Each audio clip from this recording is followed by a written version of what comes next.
Yo, this was funny. Here's what we got. Exclusive. Amber Heard hired PI to dig up dirt on Johnny Depp, but Fixer spoke to 100 people who all couldn't say enough about his generosity and tender heart, but some had harsh words for the actress. Oh my god, Amber.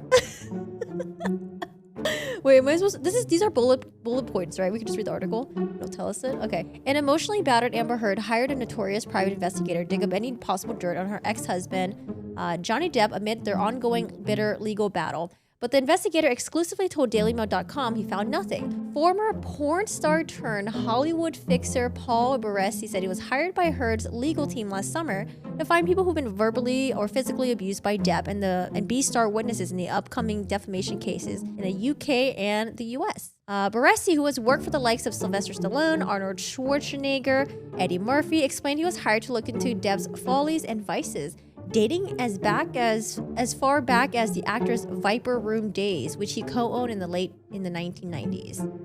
Baresi said he couldn't find anyone who had a bad word to say against Depp, 56, even after interviewing over 100 people over the US and Europe who had worked with Depp on films dating back 30 years. Amber's lawyers contacted me and said, "You're the right man for this job," and that's how they brought me in. She was emotionally spent and battered and tormented. It was a volatile relationship, Baresi told Daily Mail.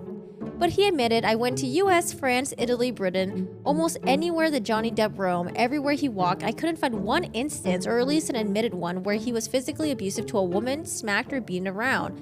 He's like an angel. Not one who said a deprecating thing. I interviewed dozens of people who knew him going as far back as 3 decades ago, and nobody had one bad thing to say about him. In fact, they couldn't say enough about his ever-flowing outpouring of generosity and tender heart." What the did Amber hire the wrong person? Hello?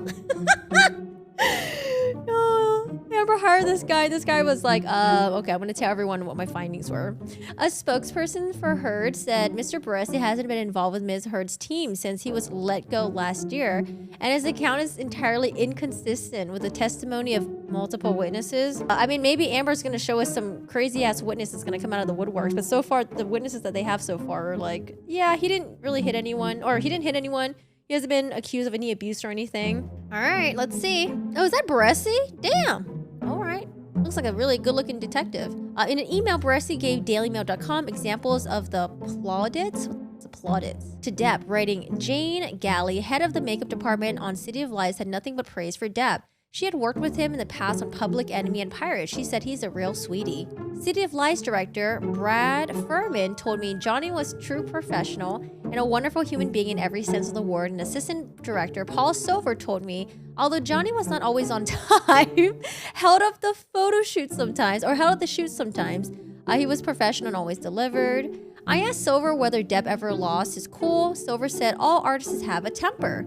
Yet, Baresi claimed this doesn't tell the full story of Depp's bizarre character and the disgusting entourage he hangs around with. The investigator said he interviewed Depp's close friends of 30 years, celebrity tattooist Jonathan Shaw, who did most of the body artwork. Baresi said Shaw 66 told him, "The only thing I'd be willing to help that gold digger with is help load the gun she wanted to use to blow her fucking brains out." Wait, who we're talking about? Oh, is he talking about Amber Depp? Damn. Okay. The PI, who was once hired to investigate unproven claims that Tom Cruise had a gay affair, went on to claim, that's like a really random ass thing to throw in there, went on to claim that Heard grew frustrated with being verbally abused by his associates. Baresi 71 said, "I have to say that people around Depp were more volatile, and even his lawyer Adam Waldman, who was like a bulldog, called me a bag man." Investigator said he interviewed Depp's oh, this is the tattoo guy. Oh yeah, that's a tattoo guy. This is him with his, I guess, bodyguards. Okay. Baresi continued, "This is why Amber's frustrations grew. I don't think there's much difference between verbal and physical abuse. It does equal harm. I wanted to stress the point that over the years, based on people I spoke with close to Depp, he is without a question proven himself as a man who's generous to a fault. Dating as far back as the mid-90s, he's covered legal costs, medical bills, and even paid rent for his friends. The irony is that they appear to have an undying loyalty to him, but I'm not entirely convinced they are his friends. Aw. At the time of Depp and Heard's split in 2016, the actor Fred Shaw wrote, "As a close personal friend of Johnny Depp's for over 30 years, I've only seen him to be the kindest, gentlest, most sensitive, generous human beings I've ever had the great pleasure to know. The man is constitutionally incapable of raising a violent hand to a woman. Everything that I know about Amber Heard, however, and it's a lot, seems to support the many claims that she's lying, two-faced, bottom-feeding fame harpy who lives by the old Hollywood code of hooray for me and you."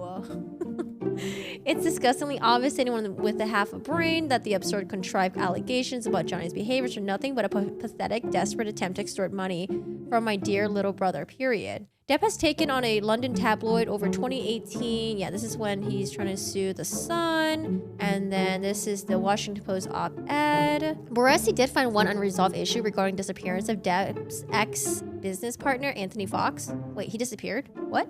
Together, they owned the Viper Room and the time River Phoenix died of a drug overdose in 1993, but the relationship turned sour on when Fox accused Depp and his associates of defrauding him out of club profits. Shortly before Fox was due to testify, he disappeared in 2001 in Ventura County and has been seen since. Investigations still open.